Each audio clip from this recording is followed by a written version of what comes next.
केंद्रीय मंत्रिमंडळाची आज महत्त्वाची बैठक होणार आहे। राजधानी दिल्लीमध्ये सकाळी ही बैठक आयोजित करण्यात आली आहे। ऑपरेशन सिंदूर आणि शस्त्रसंधी संदर्भात या बैठकीमध्ये चर्चेची शक्यता आहे। कॅबिनेट आधी सीसीएसची सुद्धा बैठक पार पडणार आहे। त्यामुळे या बैठकांमध्ये नेमकं काय घडतं, कोणकोणत्या मुद्द्यांवर चर्चा होते, आगामी काळात काय धोरणं आखली जातात हे पाहणं महत्त्वाचं ठरणार आहे।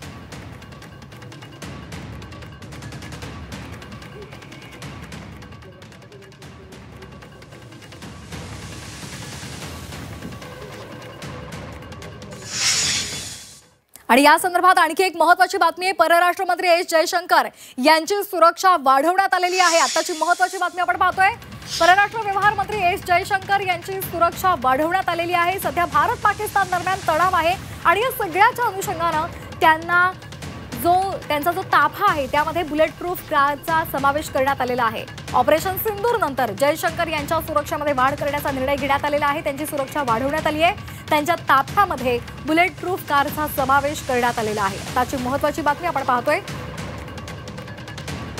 आणि या संदर्भात आपल्याला अधिक माहिती देत आहेत आमच्या प्रतिनिधी उर्वशी खोना। उर्वशी, महत्त्वाची बातमी आहे म्हणजे आता जे आली आहे बातमी, परराष्ट्र व्यवहार मंत्री एस जयशंकर यांची सुरक्षा वाढवली आहे आणि त्याच दरम्यान दिल्लीमध्ये सध्या बैठका पार पडतायत। आज सुद्धा केंद्रीय मंत्रिमंडळाची महत्त्वाची बैठक आहे, सीसीएसची महत्त्वाची बैठक आहे। काय नेमकं या बैठकांमध्ये घडणार आहे? श्वेता, सर्वात पहिले परराष्ट्र मंत्री जे आहेत त्यांच्या सिक्युरिटीच्या पूर्ण कवचमध्ये जे आहे आता बुलेट प्रूफ कारचा पण समावेश झाला आहे। वेगळ्या वेगळ्या जे आहे सिक्युरिटी रिव्ह्यूज झाल्या, ज्याच्यानंतर आता सध्या जो तणाव सुरू आहे भारत आणि पाकिस्तानमध्ये त्याला लक्षात घेऊन जे आहे यात बुलेट प्रूफ कारचा समावेश झाला आहे। परराष्ट्र मंत्री डॉक्टर सुब्रमण्यम जयशंकर यांच्या सिक्युरिटीच्या ताफ्यामध्ये ऑलरेडी 33 कमांडोज असतात। CRPF जे आहे त्यांना ही जबाबदारी असते त्यांच्या सुरक्षेची आणि या सगळ्यांना घेऊन एक आता बुलेट प्रूफ कार जी आहे ती जुडली गेली आहे। आणि बरोबरच परराष्ट्र मंत्री यांचा जो दिल्लीचा निवासस्थान आहे तिथेही सिक्युरिटी जी आहे ती बीफडअप झाली आहे, तिथेही सिक्युरिटी वाढली आहे, हेही आपल्याला समजतं आहे।